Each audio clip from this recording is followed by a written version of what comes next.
7h32 dans cette matinale. Mathieu Fleury est votre invité, David, c'est à vous. Bonjour Mathieu Fleury. Bonjour. Bonjour patron, CEO même. Quand vous étiez à la Fédération Suisse des journalistes, à la Fédération Romande des consommateurs, j'imagine que c'est un acronyme qui vous donnait plutôt des boutons, non ? Non, pas du tout. J'ai toujours pensé que les hommes étaient plus importants et les femmes étaient plus importants que les structures.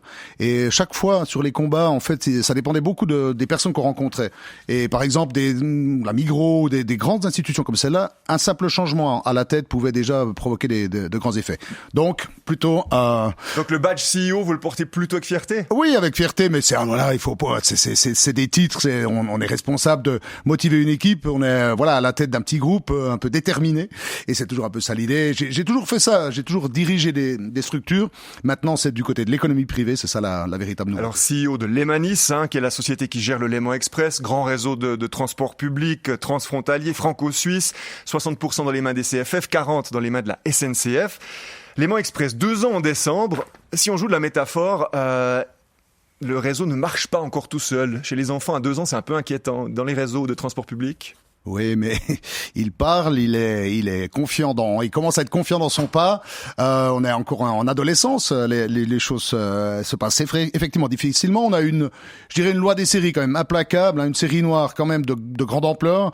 J'espère pouvoir bénéficier de tous les réglages, toutes les améliorations qui ont été décidées suite à ces problèmes. Mais comme vous l'avez dit dans votre introduction, fondamentalement, ce réseau est compliqué. On a dû mettre ensemble 2 mondes, 2 pays, 2 cantons, 2 systèmes ferroviaires qui n'avaient rien à faire ensemble. Donc, quelque part, 2 ans de rodage avec un Covid dans la foulée, j'estime que pour un projet de cette envergure, c'est relativement normal. Alors, on a vu au début on va dire un manque de clients, il y a un manque d'informations, il y a des gens qui sont un peu perdus dans le réseau. Est-ce qu'on n'a pas mal anticipé finalement ce Léman Express ? Parce qu'on savait qu'on allait devoir justement mettre ensemble de culture, etc., comme vous venez de le dire. Je pense que si on avait voulu un projet parfait dès le départ, on n'aurait jamais lancé. Fondamentalement, on pouvait toujours l'améliorer. Il est toujours en amélioration. C'est un projet. On doit rester dynamique. Et notamment, un des enjeux que j'ai dans mon mandat, c'est vous savez, après un lancement comme celui-là, il y a toujours ce petit creux, ce petit coup de mou qu'on vit. Et là, maintenant, toute l'idée, c'est de garder tout le dynamisme, toute la force qui a été mise dans ce projet pour l'amener au succès. Donc oui, il a dû démarrer dans des conditions difficiles. Il est en amélioration constante. On a eu des travaux cet été qui ont fortement impacté les clients. Mais à la fin... aujourd'hui, le succès est au rendez-vous. Il faut des clients, il faut un nombre de clients. C'est quoi gagner le pari très concrètement ? Alors, on a toujours parlé d'environ 50 000 à 3 ans, et les 50 000 ont été là dès les 2 premiers mois de... 50 000 par jour, donc. Par jour, bien entendu. Et donc, ils ont été là. Aujourd'hui, j'attends les chiffres de septembre avec beaucoup d'intérêt, parce que c'est quelque part presque le premier mois normal. Sans vacances, sans travaux. Je n'ose pas dire sans Covid parce qu'on n'est pas encore dehors, mais fondamentalement, on sent, c'est un mois travaillé entièrement et on pense véritablement, intuitivement et en le prenant chaque jour que les chiffres seront bons. On devrait atteindre, je pense, cette année encore 45 000. Donc, on atteint très rapidement les résultats qui étaient prévus à moyen terme. Dans une interview récente, vous dites le bout du tunnel est proche. Alors, jolie formule, évidemment, que vous utilisez, mais une formule qui se fracasse contre le mur du manque de conducteurs. On est de nouveau face à un manque de conducteurs. On annule des trains dans ce pays parce qu'on manque de conducteurs. C'est pas possible. Non, c'est pas possible. Je pense pour une entreprise, être touchée dans son activité de base, conduire des trains, faire circuler des trains, ça a été terrible. C'est vraiment un traumatisme au sein de la maison. Maintenant, c'est pas de nouveau. C'est simplement encore un problème puisque fondamentalement, ce problème a été connu grosso modo il y a 1 an et demi, 2 ans, et en fait les mesures de formation, puisqu'il n'y a que ça qui était possible, il y a eu différentes solutions, les pilotes de Suisse, il y a eu pas mal d'idées, mais à la fin la seule vraie solution, c'est de former des conducteurs. Mais les CFF l'ont dit avant l'été, on arrive gentiment au bout. Oui. Mais là, ça se représente, ça c'était pas prévu ça quand même, à ce point-là, qu'on va annuler de nouveau des trains comme ça. Pas dire qu'un problème pareil peut être prévu, mais non. Alors malheureusement, effectivement, on est touché à nouveau, mais notamment les régionaux, mais c'est toujours le même problème. Et on me promet, la fin de formation des volets de conducteurs pour fin octobre. Je le crois, et je remercie ici vraiment sincèrement tous ceux qui aujourd'hui sont sous pression. C'est quand même très difficile, puisque tous les conducteurs actuels, les mécaniciens actuels doivent finalement pallier ce problème, et on sait qu'ils sont sous haute pression et extrêmement fatigués. Par rapport à la clientèle, on y revient. Comment déclencher le réflexe transport public aujourd'hui ? Il y a le Covid en plus qui est passé par là. On est retourné en partie dans les voitures qui sont Covidement parlant plus sûr, hein, finalement. Comment ce réflexe doit être déclenché? C'est quoi la première chose qu'il faut faire? Alors déjà, je pense qu'on doit affronter quand même un message de notre autorité suprême, hein, le Conseil fédéral, qui dit ne bougez le moins possible et ne vous regroupez pas. Et nous, on fait du transport en public. Donc forcément, on est contre le message principal. Donc il faut déjà que ça se calme. Et puis l'autre chose, on a une immense confiance dans la qualité de ce que nous offrons, parce que ce qui est original dans ce projet, c'est qu'on a développé l'offre avant d'avoir la demande.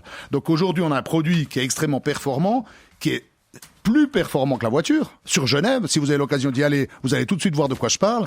Aujourd'hui, Genève est malade de sa voiture. Donc ce projet a été un projet d'une ambition politique avant tout, de sauver Genève de son engorgement et aussi de sa pollution. Et donc fondamentalement, le message c'est, avec nous, vous voyagez de manière sûre, confortable, à l'heure, la plupart du temps, vraiment. J'aimerais aussi qu'on parle de la ponctualité des voitures. Est-ce qu'en voiture, vous êtes sûr d'arriver à l'heure? Je ne crois pas.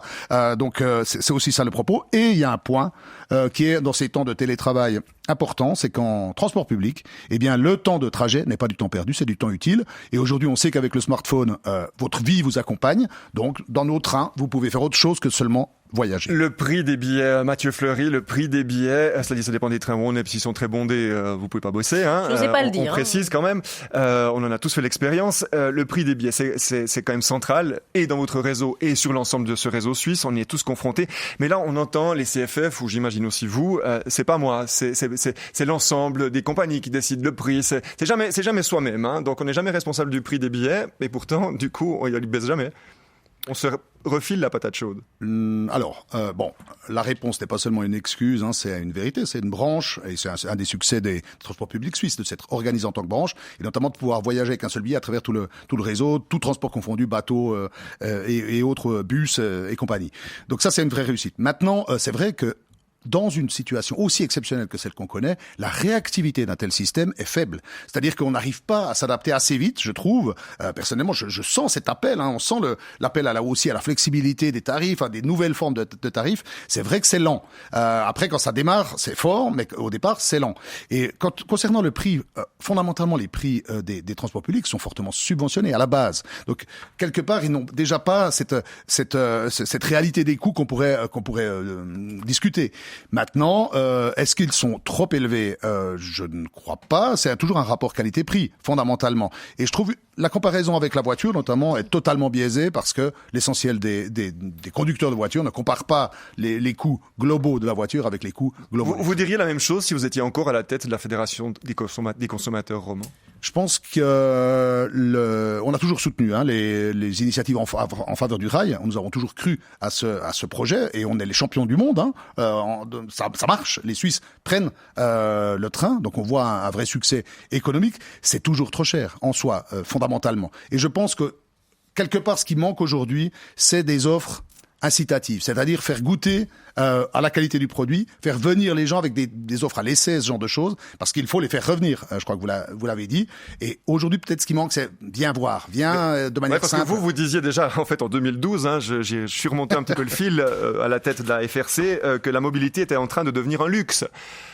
Ça l'est toujours aujourd'hui. Il y a encore beaucoup de familles qui se disent je prends la voiture parce que si j'y vais avec mes enfants et ma compagne, ça va me coûter beaucoup trop cher.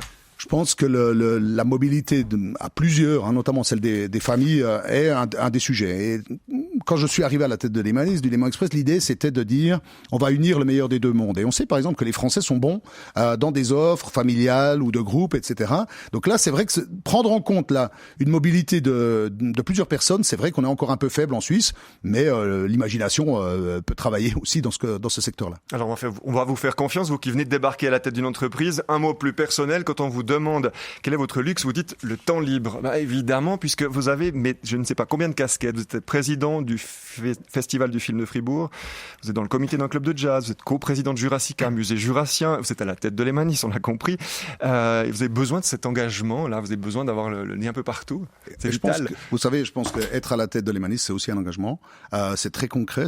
J'ai changé de côté fondamentalement, mais l'idée reste la même.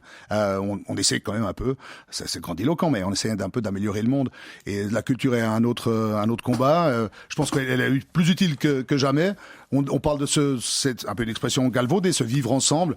Fondamentalement, c'est ça, amener les gens ensemble. Et puis, quand quand c'est une passion, quelque part, le travail, ça devient aussi du temps libre. Avant ça, vous avez fait une année au CFF à la tête de l'unité client, une année seulement. Ça veut dire que c'était pas votre truc, de vous occuper des clients aussi. Ça s'est mal passé. Non, donc cette unité a pu profiter de la division en deux d'une division. Pardon pour l'expression, mais il y a une réorganisation qui a permis d'intégrer cette vision client dans ce qu'on appelle aujourd'hui la division marché, c'est-à-dire celle qui travaille justement sur les clients. Et quand j'ai eu l'opportunité d'avoir ce job-là, qui est plus dans l'action directe et non dans l'influence. Aujourd'hui, j'ai plus d'action possible. Auparavant, c'était un poste d'influence qui devait changer là aussi la culture des CFF. Là, il me correspond sans doute mieux à une ambiance de PME, une ambiance où on parle de quelque chose, on réfléchit à quelque chose le matin, on le fait l'après-midi. C'est quelque chose de direct que j'aime beaucoup. Merci Mathieu Fleury d'être notre invité aujourd'hui. Vous êtes le CEO de Lemanis et vous êtes là jusqu'à 8h.